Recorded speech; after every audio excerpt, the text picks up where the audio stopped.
Welcome, everyone. Thank you for joining us for today's conference session, Made in America. My name is Ashley, and I am the conference manager for the marketplace. We just wanted to share a few housekeeping tips before we get started. Everyone is muted by default except for the speaker. If you have any questions during the presentation, please type them into the question or chat box, and I'll bring them up during the presentation. We will also have time for questions at the end. And this session will also be recorded if you would like to come back and watch it again. The recording will be available on the marketplace later this afternoon or early tomorrow morning. Now, without further ado, I would like to introduce Carl Bush, Merchandise Manager at Knott's Berry Farm. Hi, everybody. My name is Carl Bush, and it's true, I do work for America's First Theme Park, which is Knott's Berry Farm in Anaheim, California. For those who don't know it, it is about 6 miles from Disneyland. And the owner of Knott's Berry Farm, Mr. Knott, and Walt Disney, they both knew each other. So it was a very interesting thing because Knott's Berry Farm started about in 1920, and Disney didn't open up Disneyland until 1955. So there was a whole story. So it was a big deal. So just a little bit about me. I have worked for everybody. So this is actually the 14th company I've worked for. And my last company was a company called Event Network, where we had zoos, aquariums, science centers around the country. We did traveling shows and exhibits. And we were very big into the USA sort of thing because we ran Gettysburg and the Alamo. We had 2 naval vessels. And, we had the One Liberty deck. We had the Willis Tower, which was the old Sears Tower in Chicago, and zoos and everybody. So the thing is, I'm very well versed on it. Also, I wrote an ebook called Making Made USA Work for retailers and manufacturers, and that book is available to you. And at the end of the presentation, she'll tell you exactly how that will be dispersed to you and how you can get the book. So you don't have to make a lot of notes, but because I'll be using a lot of the pages from the book to go through this. But that is my gift to you and Clarion's gift to you to kind of understand how Made in the USA kind of should work. So let's get started. So it's Made in USA is a great concept. It does work, but it takes work on your side and the manufacturing sides to really make it work. I believe this is the best time for Made in USA to really, really make an impact. And the reason is because a lot of people have moved to the web, and you'll be able to isolate your Made in the USA products, your Made in USA things that you want to show on the web. And then you can replicate that in the store versus the opposite way it's been working since a lot of us have moved to the web. I mean, literally a year ago, when we kind of had to close down, we had a very small web thing, and now we have a very large web presence. And the customers are, very into the web. And I think this whole thing that went on in the last year has basically driven the people to the web more than they had in the last 20 years. It's so fast and really bringing the people inclusive into utilizing the web to buy things much more, but you have to tell a story. So how this is going to work is I'm going to tell you the background of not only why it matters, but how it kind of works. And so look, we're going to start why some things say, is Made in USA still relevant? Yes, it is. Joe Biden was, I think, inaugurated on the 20th of last month. On the 25th, he made another formal proclamation, basically starting another division of Made in the USA and some guidelines for manufacturing, and started another committee and another department to kind of keep the Made in the USA going. And if you ever want to see it, it is Federal Register Volume 86 from Presidential Docket. It's an executive order as of January 25th, 2021. So the new president is into it, so everybody will be into it, right? So to look about how this works is why it matters. So 84% of the US people believe that made in USA products are relevant. I think the people that we found out, we all already knew that we buy a lot from China and everything. And then when it happened, they were all like, oh my God, China has all our masks, China has all our stuff. I was like, okay. So 80% of people think that made in America is produced under better working conditions. I can almost validate that since I've been overseas a lot. 3 out of 4 say has a higher quality or better regulated than foreign counterparts. It's absolutely true. And there is a consensus. I think people believe that 2 in 3 people surveyed said they're more likely to shop in a store that advertise that they sell made in USA product. I don't think you have to completely hit them over the head with the idea, but you do have to, if you're committing to made in the USA section in your store, you really do need to isolate it, and you need to basically keep it there so it can show why it's so relevant. Let's move on.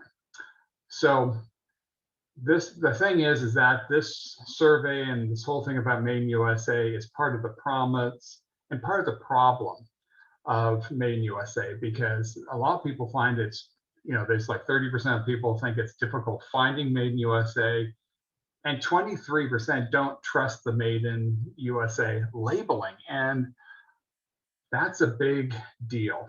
And because people don't understand the difference, what really made in America, made in the USA label really is. And my example there is, when recycled came out, it was like, well, how green is it really green? And this is kind of the same sort of thing. So let's look at some of this. The Federal Trade Commission says, and I'll just say the big speech, all or almost all of the product bearing the label must be of US origin. It should contain no foreign content or a negligible amount. Now you'll keep in mind the negligible amount. And its final assembly or processing must take place within the 50 US states or the District of Columbia or US territories or possessions. So there has to be, it has to be kind of made here. But the difference is the negligible amount. Let's move forward. So there's 3 types of claims for being made in the USA. There's an express claim, an implied claim, and an applied with qualifier claim. And you're saying, I'm not a lawyer, I'm a buyer. I don't know all this stuff. But this is to really understand, especially when you talk to your made in USA vendors, you got to know what they know or they're not telling you. And that's my big thing with this. And do I get into little arguments with these people sometimes? Yeah. And I've had a lot of jobs and people know who I am. But the thing is that is it really made in USA? And if so, how much? So an express claim. So we'll start with express claims. So the 3 claims is verifiable 100% made in the USA. Every single component, part, everything is made in the USA. And the best example, when you pull back everything on, the best example of what they call an express claim, the 100% made claim, is food. Is the food and most food, food, candy, jams and jellies, all that sort of thing, you can have an express claim that it's 100% made in USA, because most of the time it is made in USA. And so when you're thinking of the highest of the high of made in the USA, an express claim, the easiest to verify, food. Let's move on. Implied uses a language that implies a claim of US of basically USA made origin.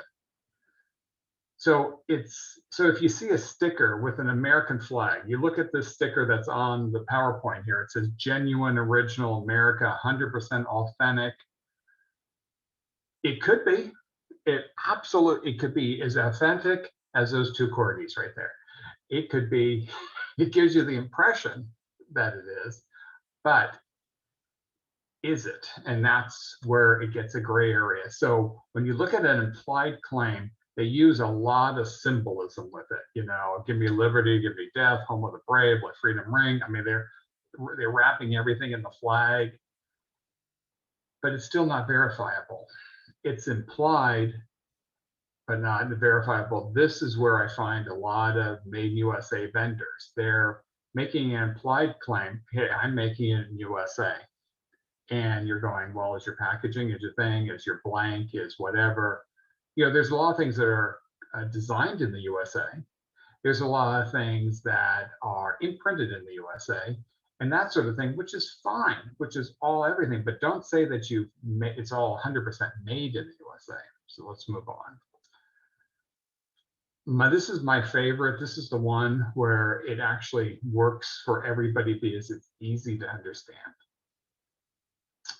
So a qualified made in USA claim is appropriate for products that include US content or processing, but what doesn't meet the criteria for making an unqualified made in the USA claim. So this is it's going to show you how much percentage of made in the USA is part of this item that's made. So by adding a qualifier to Made in USA, it gives the customer all the information needed to make an informed buying decision. And this part of this is your job as a buyer to find out about how this Made in the USA. And as you look at this shows basically what the sticker would be. And it's like, it says Made in USA, it's got the American flag, all that. Over 75% of USA content. And this is legal. This is, anything over 50% quantifiable made in the USA as a component part, you can expressly say it's made in the USA. And this is basically what GE Appliance looks like. You know, they say that their brand is made in America. This is basically, it is made in America, and it shows what the content, 84% of the French door refrigerator is made in the USA, 90% of the side-by-side, 81%. So making this implied claim with a qualifier, you can still say made in the USA, you have your qualifier, and the customer gets it. It doesn't mean that the main thing is they understand that this means something. This means like, okay, I bought this 90% in the USA. Great. Is there a side-by-side refrigerator that is made 100% in the USA? Probably. Do you want to pay an extra $500 for it? Okay, we'll just keep going. So what percentage qualifies an item to be made in the USA? The FTC does not specifically state percentages except for governmental contracts. That's the Buy America Act. This is what Joe Biden signed back in and is re-clarifying on the 25th of January. Buy America is a government procurement. If you were buying for a battleship, if you were buying for the US government, they said, and that we have under the Made in the USA Buy America Act, 50% of the US parts need to be inside that product for them to be said that it was made in the USA. Now, if we just go back one slide, you look at this, 84%, 90, 81% of these hardline items here are made. That's why this claim works. And they could sell these as made in USA items to the US government if they needed a refrigerator, which I'm sure they do. So how to determine this? Basically, it's based on percentage of parts. You don't have to be a nuclear scientist. Basically, if something costs, in this example, $2.50, you have 50 cents of the parts made in USA, you have labor at $1.50, and that's your 80% part.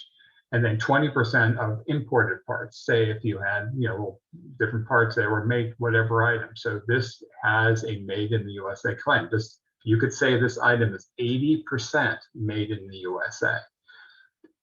What does this all mean? And you're all like, you're driving me crazy, because when I walk down the aisle at the trade show, I'm at the gift show, and they say it's made in USA, I go, that's great. But as a person who has gotten in trouble because I relied on people to do this, because I worked for the Liberty Bell, I worked for Gettysburg, a lot of people think that they're doing right. And they're, all because you make it into your garage does not mean, or I'm an artisan, does not mean that all these items are made in USA. If you're using all foreign goods except for the labor to make something, and it's only coming up at 40%, and you don't have a made in USA item. I mean, you can have it with a qualifier that says 40% of products are made in USA, but to actually state that, you have to be 50% and above. So this is the thing that when you're talking, if you ask a vendor one question, what's the percentage of my USA made, of this, I don't have anything here, of this cup right here. You want $2.50 for this cup. How much is made in USA in here? Was this all made in USA, or what is it? So you have to, if it's going to be important to you, if you're going to be questioned on it by your management or anything like that, these are some of the steps that you would have to take. And also, guys, don't worry. Get the book for free and read about this. I don't want to make light of any of this. Some questions retailers can ask of their manufacturers. Who manufactures your items? Do you use any labor outside the US? Labor outside the US is a big component of all this. What percentage of made in USA materials were used to make the item? Just like the example.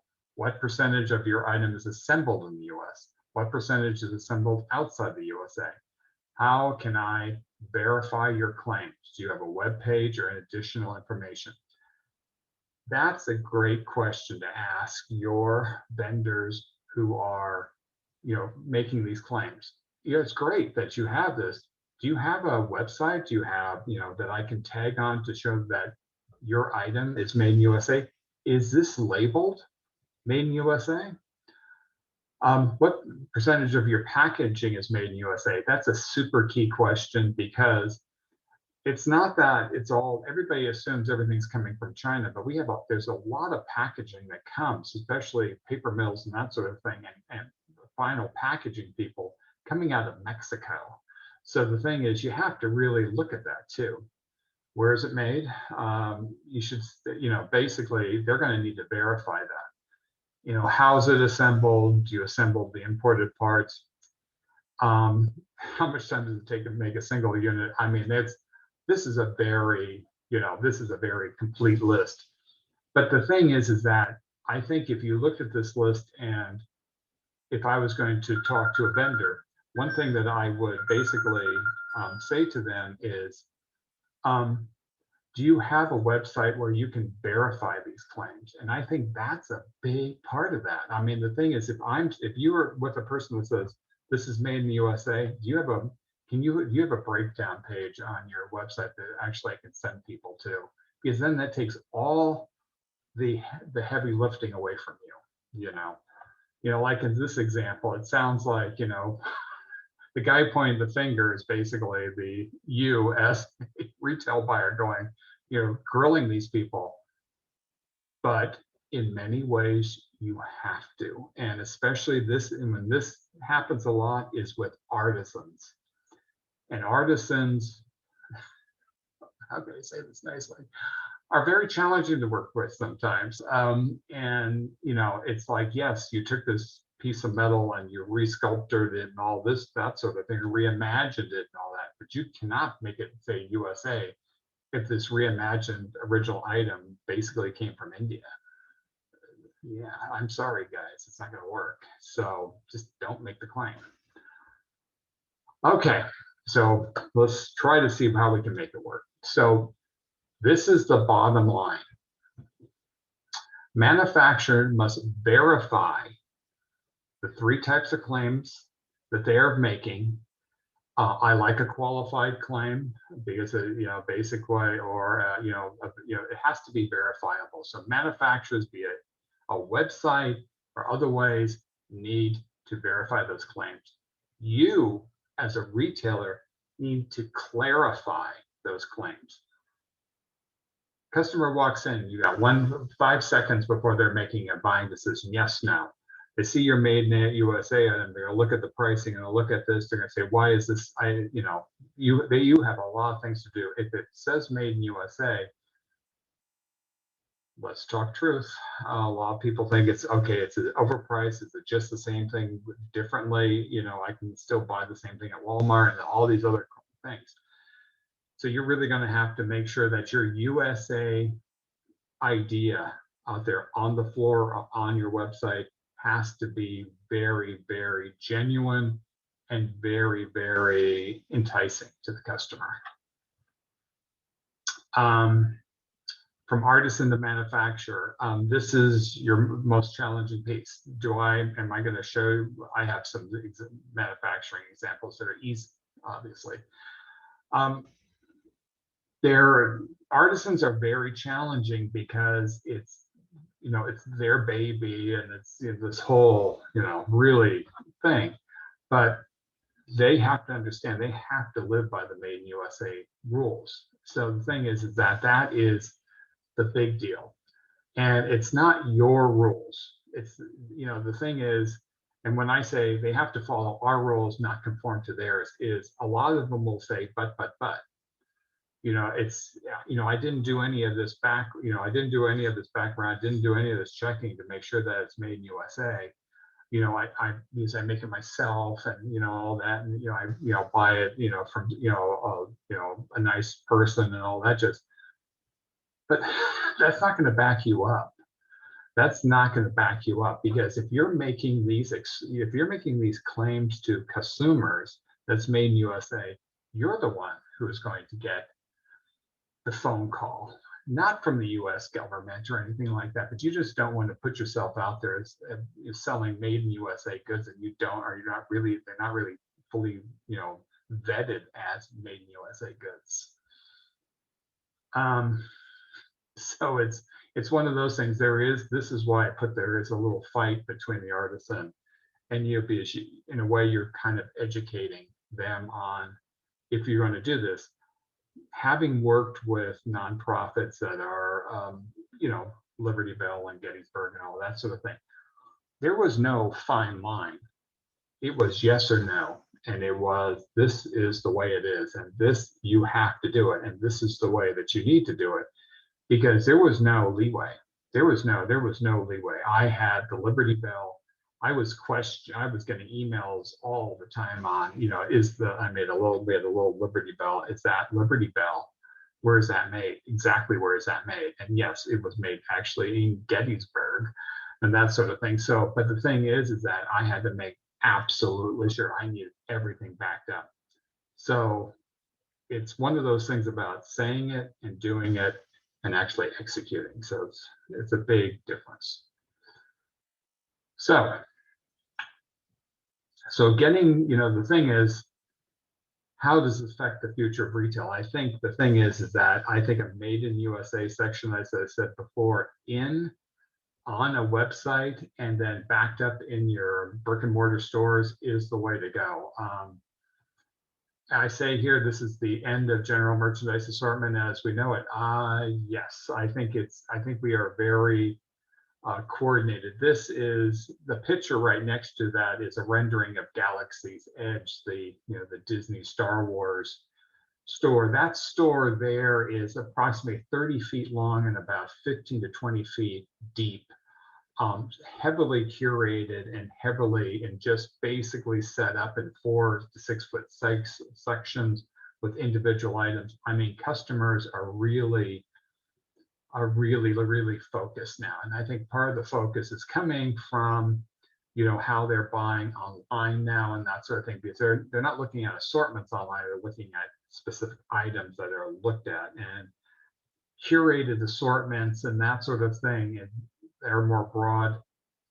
I don't know how people are going to be getting back to, because people still like to look, but to get them to buy is two different things. So that's just my 2 cents on the future. So, and I know if we're going to have any questions, but we're going to go through some vendors, but basically, if anybody needs to talk about anything, how we need to talk about your assortments or your vendors, or if you like the presentation, and then what's the biggest obstacle and how to hook the customer. And I think the way that you hook the customer is tell a really good story online. If you're going to do something on Made in USA and you say, I just want to start, I just don't want to get crazy. Well, I'm going to show you some vendors where at least you can start. And there's some of them, they're a little too souvenir than other things, but I'll tell you a little story about being a little souvenir. I worked for a company called Coach House Gifts. It's a 250 store chain, and it was in regional malls around the country, like San Bernardino, California, and a little place in Texas, and I forgot its name. And the wonderful thing about that was every store had its own little section of San Bernardino souvenirs, or little place in Texas souvenirs, and so people are looking for those sort of things. So that's a great place to do a Made in USA little mini store by doing your state, your city, your region that customers are into. Because what a lot of customers do, they take that to where they're going. So if they're traveling to see people over a store in California, they have to go see their people in Ohio. They're going to bring some stuff from Santa Barbara, California, or wherever back to them in Ohio. Make all that product Made in USA. At least it tells the story. This is one of my favorite apparel vendors right at the moment. So it's called Cole Apparel. That is called a stained image. So if you look at the top there, number one, he has blanks, Made in USA blanks, and then he does a great way without seaming or anything, including all the way around full prints. He'll take 10 images of, if you have the images, he'll use them. Because like he did it, he's doing shirts for me. Or if you have state images, or if you have anything that you want to create, it's an amazing shirt. And it can go different ways. He has a lot of different bodies. So you can see that he can go a lot of different ways with this. This would be a great way to make a state shirt, an event shirt, a whole different look. And it's a full wrap. And with all the different bodies he has, this is an amazing thing. The guy down there, Mike G at the Gaddis Group, that's Mike Gaddis, he actually owns the company. And he says, well, if you have anybody, have them, talk to me, because it is a very interesting process. But this is a way that you could have a t-shirt, which sells very well online and is one of the least returned items, but it has to be a perfect look. So here's, you got Made in the USA, USA blanks, and super exclusive look. You can't get it all over print. You can get it all over print on the front and the back, but you can't get it without the seaming on the sides. It is something really to look at. You can use it for festivals and stuff. So if you're going to call anybody about this, if you're going to make a shirt, make it really super iconic and be Made in USA. Food, as I talked, food. Huckleberry people just don't do things with Huckleberry. They do things with everything. And you say, oh, I don't, but what's your state flag? What's your state food? What's your state bird? What's your state whatever? There's always something that, they do huckleberries. My company is all about the boysenberry. I mean, invented the boysenberry. So like the little honey bear that they have every type of bear they can, and so they'll put your logo, your state, your whatever, your event, and they'll make it into a variety of different items. And candy bars work really well. So this is all Made in USA, all this sort of thing, including the soap. So it's just another way to do it. Think food first. I love Dutch caramels. They're caramels, they're not caramels. She'll tell you the whole story. But the thing is, this is probably the best caramel out there. She hasn't packaged, but these people will buy complete boxes of those caramels. They have their variety of flavors. Her number one is sea salt. It is absolutely amazing. Now, at your store, you would have this by your register because you sell those 2 for $1 and all that sort of thing, and it sells extremely well. And then people buy, I'll tell you, there is 40 pieces in this case. I sell more of those boxes than anything else.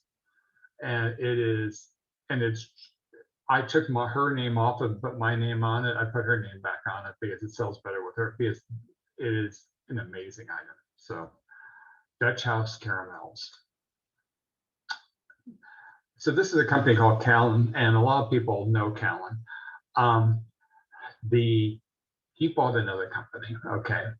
They do these pewter charms. They can do any pewter charm, any kind of charm you want, full front and back, and they can do it. So if you have, this is perfect for zoos and aquariums and science centers and all this sort of thing, but they will make your own charm. The guy that used to have this company, it was an amazing company, and it still is, because now Callan can do it at a much better price and all that sort of thing. And this is 100% verifiable, made in USA. This thing came in that way. So Callan, for this pewter jewelry charm, excellent piece, excellent piece. And it has, the nice thing about this, it has a story. You can build a story around it. That's the beauty of this. Idea Man, they've been making these type of magnets for years. They're 3D dimensional, full color. And it's one of those things. I mean, mugs and magnets and all that sort of thing, they do really well. The National Cathedral of Washington, that's my old location. You wouldn't believe how many of those sold. Impact Photographics is they're the gold standard of like regular pano magnets, all made in USA, and stickers. And stickers are super hot right now. People put them on computers, they put them on their bottles, they're reusable, they're all this stuff you need. If you're doing if you're doing a sticker program or you're doing magnets and all that stuff, made in USA, this is total no-brainer stuff. Callan also still does it. He does, one of the last people that does a magnetic postcard, which is, people don't buy postcards anymore, but they'll still buy magnetic postcards. They also do sticker sets, and they do button sets. They also are big on buttons. And then last but not least, American Leatherworks. This right here looks very, very souvenir, but they can do very intricate work. They can do, and it's all handmade in California here. And it's one of those things where they have, you can take your ideas to them. When they wrap their glassware, it's very interesting. 100% made in USA, verifiable. And it is more expensive, but the thing is, there's some items in there, especially their keychains and their holders, and they can make wallets for you and that sort of thing.